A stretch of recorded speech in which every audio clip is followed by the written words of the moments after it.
We try and find cars that just exude character and history and story in their patina and their finishes and their condition, but leave that sort of as-found vibe and then try and hide as much modern mechanical goodness as we can fit.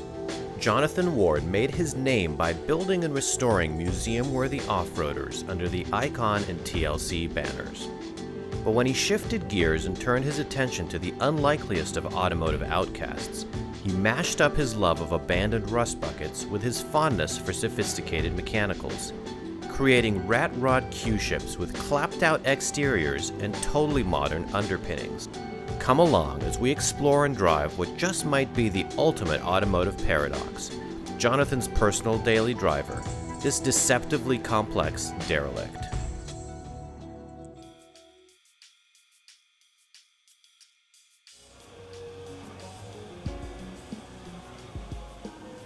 We started doing these vintage one-off builds, and we call them derelicts, because the whole idea of it is we want to liberate the buyer to use it, drive it, flog it, have fun with it. It's not a trailer queen.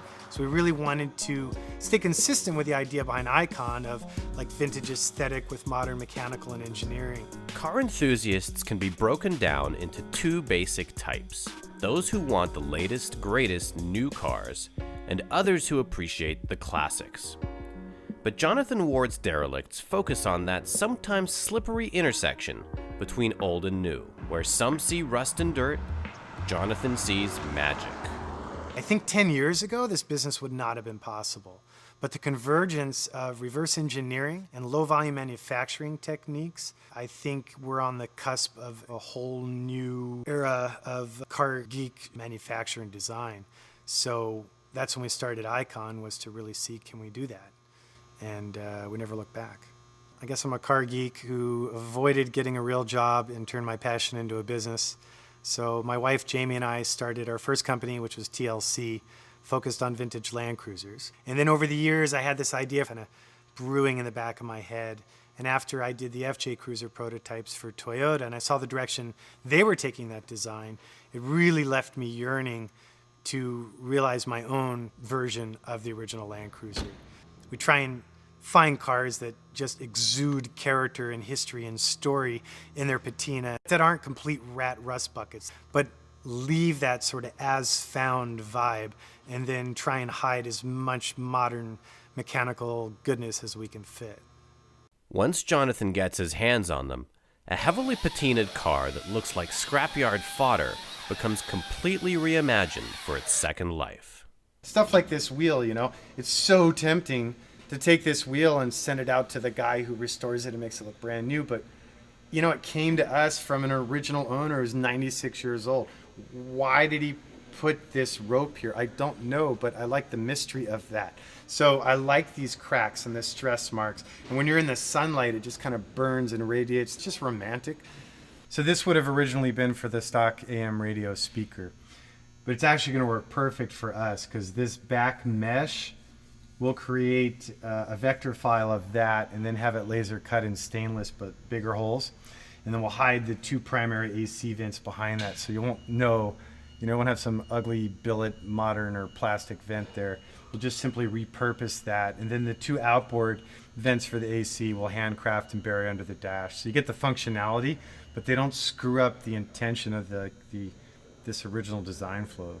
With the speedometer, because we want to keep it derelict, we didn't monkey with the face of it at all. So we left the original chrome. We cleaned all the original surfaces underneath the crystal, polished it, and then you'll notice it has a modern odometer. So that's the only giveaway to the fact that we actually gutted the original and stuffed a modern VDO electronic controlled speedometer and LEDs and all the signal outputs we need.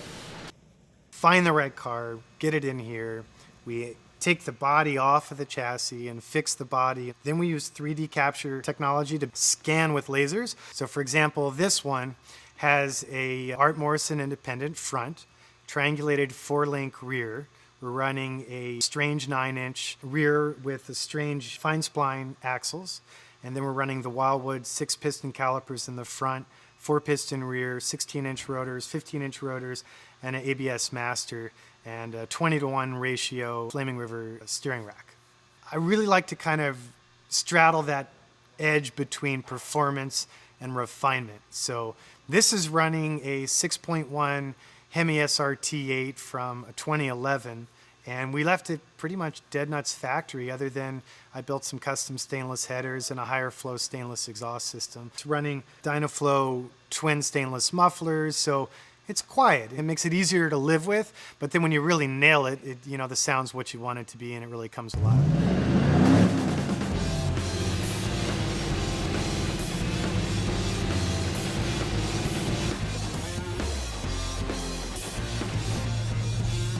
So Jonathan, you've told me about what's behind this car and what the underpinnings are made of and how it kind of all comes together mechanically. And I gotta say that driving it really does make a weird connection between the past and the present. Behind this huge steering wheel and these old gauges and these just totally flat seats and all these elements of car history, when I push the accelerator, it's a very foreign kind of disconnected feeling from what I'm experiencing. Yeah, it's pretty counterintuitive to how it looks. There's like no preconceived notions about it or judgments made.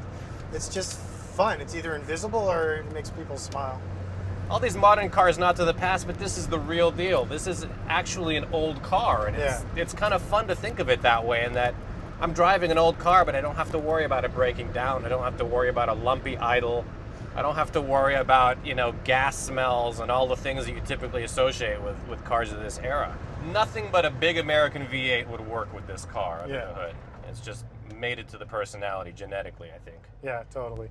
That's fun too for us. Like, we really try and keep it a Chevy and a Chevy or whatever. So when we're building this, obviously the modern Hemi powertrain was a no-brainer match for it. I think this is an amazing commute machine.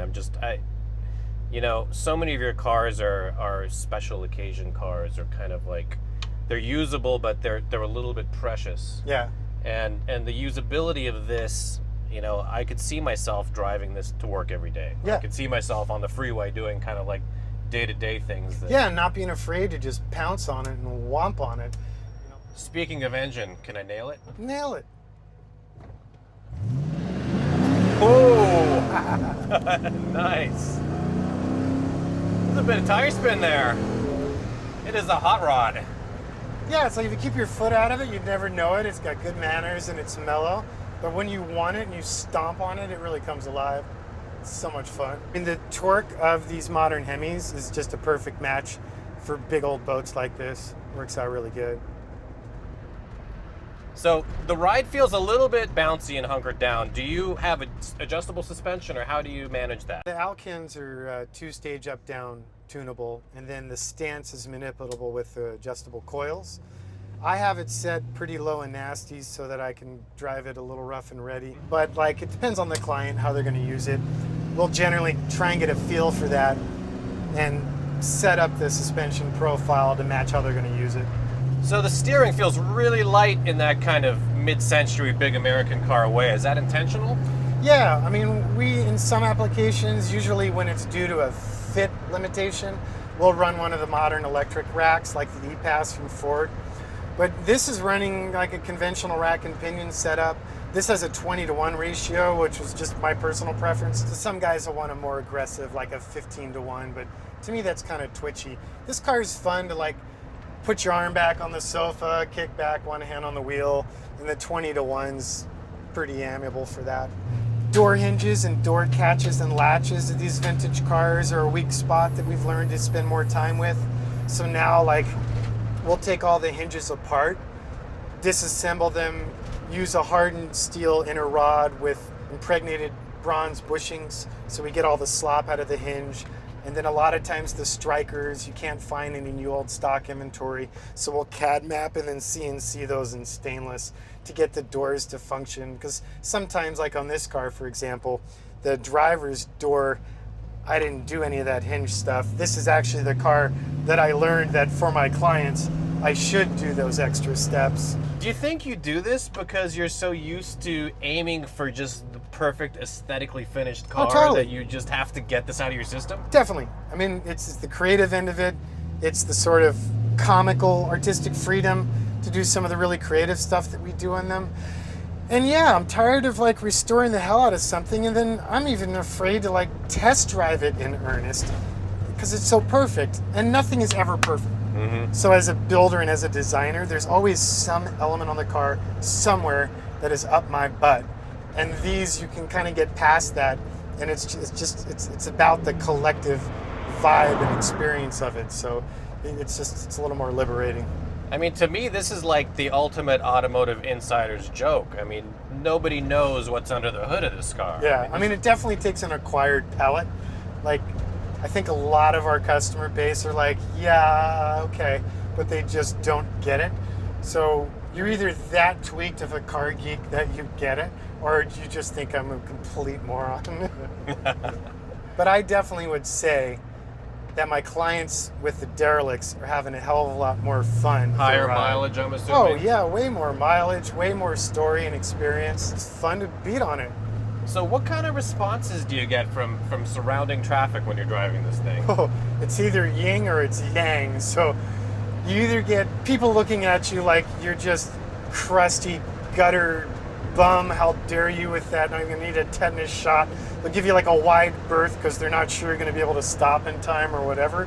Or sometimes like people, you'll see their faces light up because like reminds them of some bit of their own life history or something from their childhood. It's never really like a negative feel other than like, you know, the new car fancy guy looks at you like you poor bum.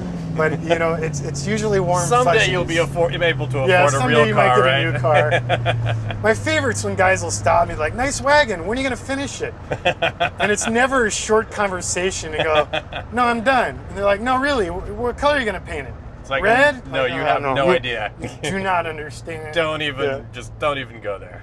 I've given up trying to convert them. People either get it or they don't. It just doesn't end, does it? Yeah, it doesn't end, I guess. It's part of the sickness, right? At least you know. Yeah. Where do derelicts live in the automotive universe? With one foot planted in the past and the other discreetly tucked in the present, these four-wheeled misfits satisfy a small sliver of car enthusiasts.